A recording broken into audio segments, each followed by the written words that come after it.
Assalamualaikum warahmatullahi wabarakatuh. Saya Erni Fadila selaku sebagai moderator dari kelompok 2. Di sini saya dan teman-teman saya akan menyampaikan hasil diskusi kami mengenai materi tentang masyarakat dan kebudayaan. Baiklah, simak videonya berikut ini. Terima kasih. Kebudayaan. Budaya adalah bentuk jamak dari kata budi dan daya yang berarti cinta, karsa dan rasa. Kata budaya sebenarnya berasal dari bahasa Sangsekerta. Budaya yaitu bentuk jamak dari budi yang berarti budi dan akal. Kebudayaan menurut para ahli. Yang pertama yaitu Abby Taylor. Kebudayaan adalah kompleks yang mencakup pengetahuan, kepercayaan, kesenian, moral, hukum, adat istiadat, kemampuan-kemampuan, dan kebiasaan-kebiasaan yang didapatkan oleh manusia sebagai anggota masyarakat. Yang kedua, menurut Kojadaningrat, kebudayaan adalah seluruh sistem gagasan milik diri manusia dengan belajar. Yang ketiga, menurut Herkovits, kebudayaan adalah bagian dari lingkungan hidup yang diciptakan oleh manusia. Kebudayaan dalam pandangan sosiologi. Yang pertama, kebudayaan material adalah hasil cipta karsa yang berwujud benda atau barang, misalnya gedung, jalanan, rumah, alat komunikasi, dan sebagainya. Yang kedua, kebudayaan non-material adalah hasil cipta karsa yang berwujud kebiasaan-kebiasaan, adat istiadat, kesesuaian, ilmu pengetahuan, keyakinan, agama, dan sebagainya. Baiklah, saya Fitri Wahyuna akan melanjutkan penjelasan dari teman saya, yaitu wujud kebudayaan. Wujud kebudayaan ini menurut J.G. Honigman dalam bukunya The World of Man tahun 1959 membagi kebudayaan itu menjadi 3 wujud. Yang pertama, ideas. Ideas ini bersifat abstrak dan tidak dapat dirabah dalam alam pikiran individu penganut kebudayaan sekarang. Contohnya aturan atau norma sopan santun. Yang kedua, activities. Activities ini kegiatan sosial yang berpola dari individu dalam suatu masyarakat. Contohnya budaya upacara perkawinan dan kebudayaan pacu jalur. Yang ketiga, artifact. Dapat dilihat dan dirabah wujudnya kebudayaan fisik hasil budaya. Contohnya wayang golek dari Jawa, kain ulos dari Batak. Nah, sedangkan Kota Janingrat juga menggolongkan kebudayaan dalam 3 wujud kebudayaan. Yang pertama, wujud sebagai suatu kompleks dari ide-ide, gagasan, nilai-nilai, norma-norma, dan peraturan. Yang kedua, wujud kebudayaan sebagai suatu kompleks aktivitas serta tindakan berpola dari manusia dalam masyarakat atau perilaku, interaksi, dan bahasa. Yang ketiga, wujud kebudayaan sebagai benda-benda hasil karya manusia.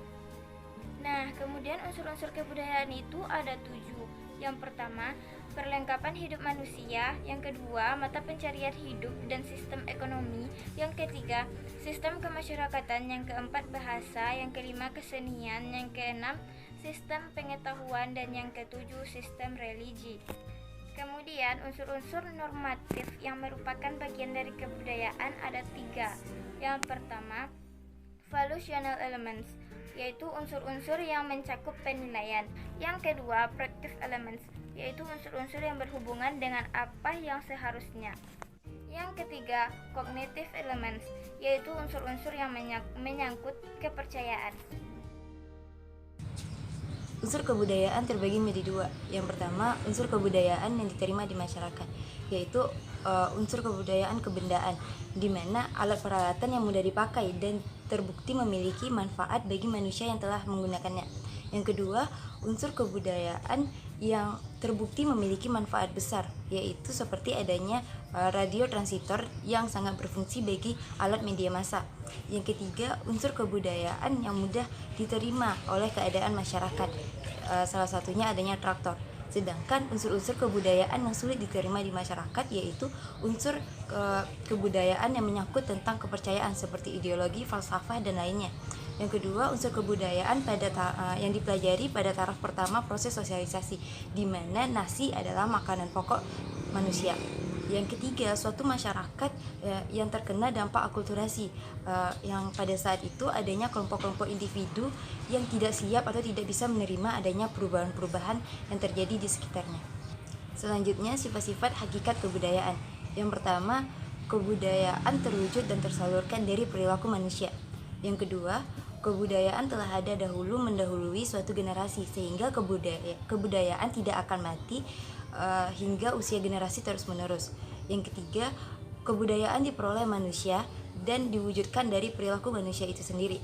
Dan yang keempat, kebudayaan memiliki aturan-aturan yang berisi kewajiban, sehingga aturan-aturan tersebut ada aturan yang bisa diterima maupun tidak bisa diterima, dan aturan yang diizinkan maupun aturan yang dilarang.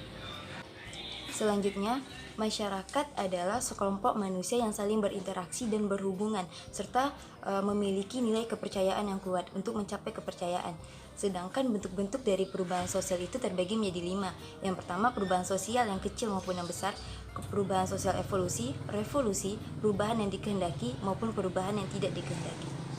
Saya Eka Ramadhani akan melanjutkan pembahasan materi dari teman saya sebelumnya. Materi saya kali ini adalah kepribadian dan kebudayaan.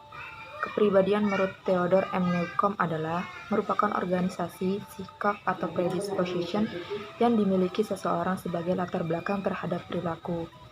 Kemudian menurut Rochek dan Warren, kepribadian adalah organisasi faktor-faktor biologis, psikologis, dan sosiologis yang mendasari perilaku individu. Kemudian masyarakat menunjuk pada manusia. Kebudayaan menunjuk pada pola-pola perilaku yang khas dari masyarakat tersebut. Masyarakat dan kebudayaan merupakan perwujudan perilaku manusia. Kepribadian mewujudkan perilaku manusia. Perilaku manusia dibedakan dengan kepribadiannya. Kepribadian merupakan latar belakang perilaku yang ada dalam diri seseorang. Kemudian subkultur merupakan gejala budaya dalam masyarakat industri maju dan umumnya terbentuk berdasarkan usia dan kelas. Secara sosiologis, sebuah subkultur adalah sekelompok orang yang memiliki perilaku dan kepercayaan yang berbeda dengan kebudayaan induk mereka. Subkultur ini dapat terjadi karena perbedaan usia anggota, ras, etnisitas, kelas sosial, dan atau gender, dan dapat pula terjadi karena perbedaan estetik, religi, politik, dan seksual, atau kombinasi dari faktor-faktor tersebut. Adapun masalah dari kebudayaan Indonesia, yaitu menelusuri pergulatan kebudayaan di Indonesia, akan ditemukan sebuah fenomena yang lazim dihadapi. Kemudian kerendahdirian masyarakat Indonesia terhadap kebudayaan sendiri. Kerendahan diri ini muncul karena hubungan antar budaya Barat dengan kebudayaan daerah di Indonesia. Barat yang sering memposisikan sebagai pihak superior dan kebudayaan di daerah Indonesia sebagai pihak inferior. Rendah diri ini disebabkan oleh penjajahan, kerusakan perilaku masyarakat Indonesia, dan pencitraan yang kuat dari media tentang keunggulan kebudayaan Barat. Ungkapan khusus seperti ilmiah, keren, funky, dan gaul adalah ungkapan yang menunjukkan kondisi rendah diri.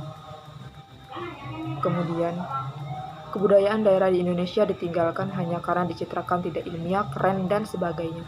Padahal mulai disadari bahwa kebudayaan daerah di Indonesia memiliki keunggulan, mulai dari pandangan tentang alam hingga peranata sosial. Nah, jadi dari beberapa poin yang telah dijelaskan tadi, adapun fungsi kebudayaan bagi masyarakat, yaitu kebudayaan ini mempunyai pengaruh yang sangat besar bagi masyarakat dan manusia. Berbagai macam kekuatan yang dihadapi masyarakat dan anggota-anggotanya, seperti kekuatan alam maupun kekuatan-kekuatan lainnya di dalam masyarakat itu sendiri tidak selalu baik baginya. Selain itu, manusia dan masyarakat memerlukan juga kepuasan di bidang spiritual maupun di bidang material. Kebutuhan-kebutuhan masyarakat tersebut diatasi untuk sebagian besar dipenuhi oleh kebudayaan bersumber pada masyarakat itu sendiri, terbatas dalam memenuhi segala kebutuhan. Kebudayaan pada hakikatnya adalah untuk mengatur agar manusia dapat mengerti satu sama lainnya, bagaimana manusia bertindak dan bagaimana manusia itu berbuat untuk kebaikan bersama. Maka akan tercipta kehidupan yang harmonis. Nah, jadi kesimpulan dari kebudayaan bagi masyarakat yaitu karena hubungan masyarakat dan kebudayaan itu tidak dapat dipisahkan.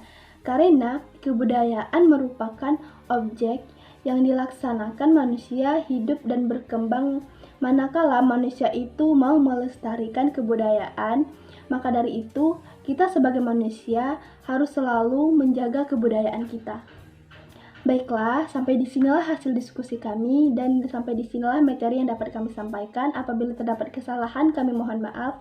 Saya akhiri, wassalamualaikum warahmatullahi wabarakatuh.